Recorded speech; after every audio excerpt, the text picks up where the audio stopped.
So this is going to be a very awkward LEGO review, and for those of you looking for a super in-depth review of this model, you should probably check these guys' channels, as they are the LEGO Technic experts and should sooner or later get their hands on this model as well. I'll talk about the model, sure, but I'll also talk about my issues with LEGO Technic in general and what I feel about the system. If you don't care about any of that, you can totally skip this part of the video. Now, LEGO reached out to me a few weeks ago saying, "Tiago, do you want a LEGO Technic set?" I immediately archived the message, never to look at it again. A few years ago I had a very painful experience with disassembling the Bugatti Chiron. My fingers hurt for 3 days and I decided that I was never touching LEGO Technic sets ever again. I usually end up disassembling all my LEGO sets at some point in time, and to do that with LEGO Technic sets, you almost need an instruction manual for disassembling them because they're so sturdy and locked so tightly nowadays. Not a great experience and usually very painful as well. I also do not understand the system at all. It's kind of fun to see the functions working in the end, if everything goes well, of course, but most of the time when building Technic I'm looking at a weird shaped creature that makes no sense at all to me. It isn't as fulfilling as a regular LEGO system building experience. I do like making videos, however, and maybe this offer by LEGO could prove to be a great opportunity to make an interesting and different video, though I didn't really wanted to do it. To help me decide, I asked you guys a few weeks ago if you would ever want to see me review a LEGO Technic set, to which 37% of you were supportive and said no, stay with normal LEGO,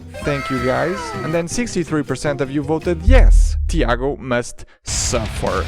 Gee, thanks guys. And here we are. The offer by LEGO was very vague. It said motorcycle and I thought to myself, how hard can it be, right? LEGO motorcycles are usually fairly sized. To my surprise, the BMW 1000RR they sent, it is the biggest LEGO motorcycle in history with almost 2000 pieces. Great. To give you a sense of scale, here's one of the newest motorcycles from LEGO City, and here's the BMW.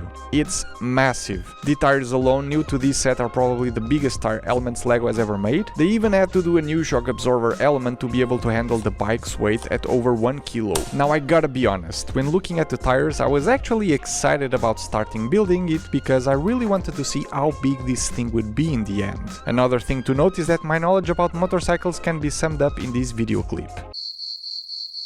Exactly. So to the best of my abilities, I'm just describing what I'm seeing. When built, the model really looks impressive, so for bike fans and fans of the theme, this will be a welcome addition to their collections. This set comes with 2 different stands, which is surprising, though the yellow one actually served as a support throughout most of the build. Most of the color details you see are stickers, 79 in total, which felt way too much. Since I haven't built LEGO Technic sets in years, I'm not sure this is standard nowadays, but I still felt it a bit excessive.